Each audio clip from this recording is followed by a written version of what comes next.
제가 랜선 집들이 영상을 얼마 전에 올렸더니 몇몇 분들이 제가 어떻게 비교적 어린 나이에 많은 돈을 모을 수 있었는지 질문을 좀 주시더라고요. 솔직히 제가 어린 나이 같진 않은데 아무튼 그래서 오늘은 그에 대한 답변을 좀 간략하게 드려볼까 합니다. 일단 크게 두 가지로 말씀드릴 수 있을 것 같은데요. 다만 이 두 가지가 제가 이미 알고 있었거나 혹은 항상 마음에 염두에 두고 있었기 때문에 돈을 많이 벌 수 있었던 건 정말 아니에요. 그러니까 지금 와서 돌이켜보니까 제가 가진 이 두 가지 경향성 덕분에 비교적 어린 나이에 많은 돈을 벌 수 있지 않았나 싶더라고요. 그래서 사실 솔직한 말씀으로는 제가 앞으로 말씀드릴 이 두 가지가 어떤 반복론이나 엄청난 비결이 아니기 때문에 여러분들이 똑같이 시도하더라도 큰 부를 반드시 축적할 수 있다고 생각하지는 않습니다. 그래도 참고하실 만한 이야기는 적어도 될 수 있지는 않을까 해서 한번 공유를 좀 솔직하게 해보려고 합니다. 그럼 긴 말 않고 바로 시작해 볼게요. 일단 저는 27살까지 돈을 모았던 적이 단 한 번도 없었어요. 왜냐하면 돈이 조금이라도 생기면 전부 저한테 다 투자를 했었거든요. 근데 말이 좋아 투자지 그냥 다 쓴 거예요. 그러니까 돈이 조금이라도 모였다? 그럼 바로 저의 스펙과 외모와 건강을 위해 전부 투자를 했었습니다. 그래서 덕분에 27살까지는 늘 통장 잔고가 30만 원 이상이었던 적이 한 번도 없었어요. 조금이라도 돈이 생기면 그냥 다 썼거든요. 예를 한 가지 들어보자면 저는 20살 때부터 26살까지 정말 온갖 가지 종류의 다양한 아르바이트를 했었거든요. 그 당시 시급은 제가 20살이 2011년에는 4,320원이었고요. 26살인 2017년에는 6,470원이었는데요. 올해 최저시급이 8,720원이고 내년 최저시급이 9,160원이네요. 어우 갑자기 엄청난 세대 차이가 느껴지는데요. 아무튼 그 시급으로는 정말 하루 벌어 하루 먹는 게 끝이었어요. 또 저는 그 당시 대학생이었기 때문에 아르바이트에 많은 시간을 투자를 할 수도 없었거든요.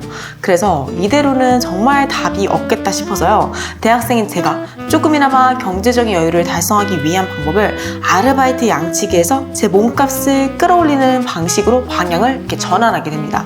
그중 하나가 자격증을 따거나 영어 실력을 늘리는 거였어요. 그리고 두 번째가 장학금을 받는 거였고 세 번째가 블로그를 키우는 거였어요. 이 영어 실력을 늘리는 거는 제 개인적인 이유와 이 고3 친구들 영어 과외를 하기 위함이었고요. 이 자격증은 제가 그 당시 요가를 워낙 좋아했어서 거의 5년 가까이 요가를 정말 꾸준히 수련했었거든요. 그런데 그때 요가센터 원장님께서 저의 그 모습을 좀 높이 평가하신 거예요. 그래서 저한테 어느 날 요가 자격증을 따라고 권유를 하셨고 또 요가 강사로 일을 하면 시급을 3만 원에서 경력이 쌓이면 5만 원 정도까지 받을 수 있다고 말씀을 해주시더라고요. 그래서 그 길로 바로 200만 원이 넘는 돈을 악착같이 모아서 요가 지도자 자격증과 아시탄가 요가 수료증을 땄습니다. 그리고 자격증을 따자마자 바로 원장님께서 중학교 CA 수업을 하나 연결을 해주셔서 수업을 바로 시작할 수 있었어요. 또 그 경력을 가지고 얼마 후에 헬스장 GS 수업도 맡았었고요. 그러니까 200만 원 가까이 되는 돈을 투자하여 제 시급을 5천 원에서 3만 원으로 높여 일하는 시간을 줄이면서도 더 많은 돈을 벌게 된 거죠. 영어 과외비도 일주일에 2번 수업해서 한 달에 20만 원인가? 아무튼 그 정도를 받았었던 것 같아요. 그리고 장학금 얘기도 덧붙여서 말하자면 저는 예쁘고 분위기 있는 걸 굉장히 취약한 사람입니다. 또 집중력이 그다지 좋지 않은 편이에요. 그래서 도서관에서 공부가 그렇게 안 되더라고요. 그래서 진짜 그 없는 시절에 항상 카페에서 공부를 했었습니다. 또 제가 학교가 홍대였잖아요. 그러니 진짜 예쁘고 힙한 카페들이 학교 근처 얼마나 많았겠어요. 그 눈이 그냥 막 돌아가는 거지. 아무튼 통장에 10만 원도 없으면서 그 비싼 커피를 마시면서 늘 카페에서 그 당시 뭐 남자친구랑 동기들이랑 때로는 저 혼자서 공부를 했었습니다. 아마 제가 카페에서 공부하는 걸 좋아했던 이유는 정말 부끄럽지만 그 어려운 육체 역학이나 막 콘크리트 공학 같은 걸 힙한 카페에서 아메리카노를 마시면서 공부하는 제 자신이 너무 멋져 보여서 그랬던 것 같기는 해요. 아무튼 또 이 다른 전공도 당연히 상황이 심각하겠지만은 정말 공대 공부량은 역시 가히 엄청났거든요. 정말 시험 기간 때는 하루에 2시간에서 3시간 정도밖에 못 잤던 것 같은데 그런데 그 와중에 제가 별로 좋아하지도 않는 이 도서관에서 공부까지 하면 이 시험 성적 정말 잘 나오지 않을 것 같아서요. 그래서 통장에 돈이 10,000원밖에 없어도 이 나의 기분과 이 성취감을 위해 곧 죽어도 카페에서 공부를 했습니다. 그 결과 장학금이 막 300만 원 이상씩 명씩 나왔었어요. 뭐 이 정도면 카페에서 허세에 찌들어 공부를 하는 것도 나름 괜찮은 투자가 아니었나 싶어요. 마지막으로 이 블로그를 통해서는 제가 1억을 넘게 벌었었는데요. 그런데 이 이야기를 지금 하면 너무 길어질 것 같아서 다음에 기회가 되면 자세히 이야기를 풀어볼게요. 아무튼 늘 저는 이런 식이었어요. 이번에 무리해서 빚을 내면서까지 이 집에 이사를 온 것도 결국에 제 유튜브를 위해 투자한 게 가장 컸거든요. 솔직히 타운하우스가 감가상각 여지도 있고 아파트보다는 투자 가치가 훨씬 떨어지잖아요. 그래서 이 집에 이사를 온 건 정말 부동산 투자 욕심은 거의 없었고 이 집을 레버리지 삼아 더 큰 부를 축적하기 위해 과감하게 투자를 하기 위한 것 하나, 그리고 저의 삶의 질과 만족도를 높이기 위한 게 다였어요. 그리고 실제로 이사 오고 나서 그 빚을 얼마 안 돼서 다 갚았고요. 저의 월 소득은 5배 이상 높아지게 됩니다. 또 이 집에 오고 나서 가족들이랑도 사이가 더 좋아지고 저 개인적으로도 삶의 질이 높아지니까 행복 지수가 대체로 많이 올라갔어요. 덕분에 자기 개발이나 이 업무의 생산성도 비례해서 높아지더라고요. 그게 또 소득의 증가로 이어지기도 했고요. 선순환이죠. 그래서 결론은 저는 돈이 조금이라도 모이면 다 털어서 씁니다. 그리고 그걸 지렛대로 삼아 저의 몸값을 끌어올려 더 큰 부를 쌓습니다.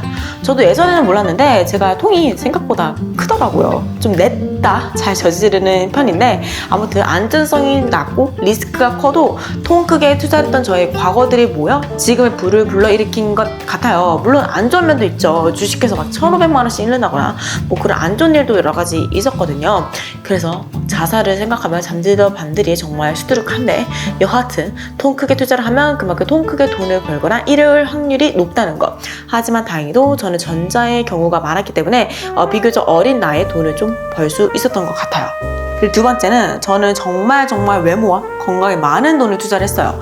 예를 들어서 제가 지금 얼굴 경락 마사지를 받은 지가 5년이 다 돼가거든요. 그 돈이 하나도 없던 대학생 때부터 그 비싼 경락을 받은 거예요. 예뻐지고 싶어서. 이 갸름한 얼굴형과 이 큰 코가 제가 컴플렉스여서 어떻게든 좀 축소를 하고 싶어서 꾸준히 받았었거든요. 또 화장품 사는 거, 영양제 사는 거, 뭐 유기농 식품 사는 거, 운동 다니는 거 이런 거에 돈을 진짜 하나도 아끼지 않았어요. 왜냐하면 제가 여러분들이 상상하는 것 그 이상으로 외모에 대한 집착이 정말 상당하거든요.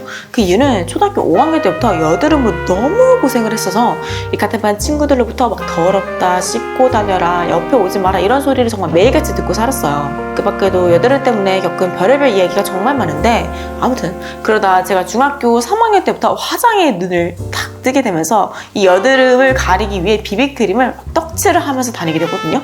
그 뒤부터 남자들로부터 고백을 받기 시작하고 여자친구들과도 원만한 사이를 유지하는데 많은 도움을 받게 됩니다. 그때 제가 깨달은 거, 와, 아무리 내가 내면이 훌륭하고 좋은 학교를 나오고 멋진 직업을 가지더라도 외모가 별로면 그게 정말 다 소용이 없을 수도 있겠구나라는 거였어요. 그래서 사실 이런 일화도 하나 있어요. 제가 고등학교 때 사실 치마를 짧게 줄이고 화장도 좀 하고 다녔었어요. 그래서 제가 고3 올라갔을 때 담임 선생님이 반에서 제가 내신 성적 1등으로 들어왔다는 기록을 보고 믿기지가 않아서 잘못 인쇄를 하신 줄 알고 다시 조회를 해서 인쇄를 하셨다고 저한테 성적 상담할 때 말씀을 하시더라고요. 그러니까 제 겉모습이 다소 불량하니까 제가 반에서 내신 1등이었던 사실이 믿기지가 않았던 거죠. 그만큼 제가 외적인 거에 학창시절 때부터 관심이 정말 많았는데 그 이유는 이 못생기고 공부를 잘하면 정말 많은 심한 괴롭힘을 받을 수 있다는 걸 알고 있어서였거든요. 실제로 중학교 때 제가 예쁜 후드 집업을 하나 새로 사서 춘추복 위에 입고 갔었던 적이 있었는데요. 같은 반 친구 하나가 그걸 한번 입고 싶다면서 빌려가더니 하루 종일 안 돌려주는 거예요. 그래서 내가 왜 안 돌려주냐 라고 하니까 너보다 내가 그 옷이 더 잘 어울리니까 너가 아니라 내가 입는 게 맞다고 하면서 안 돌려주는 거예요. 아무튼 친구들로부터 워낙에 여드름과 통통한 몸 때문에 이렇게 많은 무시와 멸시를 받았었던 터라 중3 때부터 외모를 가꾸는데 엄청난 집착을 하기 시작했습니다. 당연히 성인이 되었을 때는 더 했겠죠. 그런데 이게 도대체 많은 돈을 버는 거랑 무슨 상관이냐? 여러분, 솔직히 얼굴과 몸매가 외적으로 뛰어나잖아요. 정말 사람들로부터 인정을 받고 많은 관심을 받기가 훨씬 유리합니다. 그리고 지금 이 현대사회는 말이죠, 그 인정과 관심이 바로 돈과 연결이 돼요. 그러니까 제가 예전에 레스토랑에서 아르바이트를 했을 때도 얼굴이 좀 예쁘장한 애들은 얼마 안 돼서 테이블을 안내하는 호스티스로 승격 같은 게 됐었어요. 당연히 시급도 훨씬 높죠. 면접 볼 때도 외적으로 예쁘거나 잘생기면 훨씬 유리한 게 사실이고요. 저와 같이 유튜버라는 직업을 가진 사람들은 그 상황이 훨씬 심각하겠죠. 제가 만약에 이렇게 날씬하지 않았다면 이렇게 많은 분들이 구독을 하지도 않았을 테고 광고도 이렇게 잘 들어오지 않았을 겁니다. 솔직히 말해서. 그래서 저는 지금도 제 외모와 건강에 정말 많은 돈을 아낌없이 투자를 하고 있습니다. 그게 더 큰 부와 나의 자존감과 자신감을 끌어올린다는 걸 아니까. 저번 랜선 집들 2편 때 보셨죠? 홈디바이스 기기들 장난 아닌 거, 기초 제품, 색조 제품, 옷, 액세서리 등에도 정말 아낌없이 돈 투자를 하고 있고요. 운동에는 아시다시피 돈을 정말 아낌없이 투자를 하고 있습니다. 또 영양제나 이것저것 보조 제품 챙겨 먹는 것도 20가지가 넘어가는데요. 덕분에 한 달에 거의 뭐 50에서 100만 원 정도를 이것저것 좋은 거 챙겨 먹는데 쓰는 것 같아요.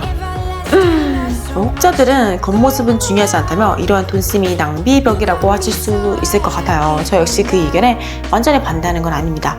하지만 외모에 투자한 돈이 실제로 외모를 업그레이드를 시켜주면 확실히 더 많은 돈을 벌기 유리한 포지션으로 가는 건 정말 자명한 사실이더라고요. 뿐만 아니라 인생이 그냥 여러모로 편해집니다.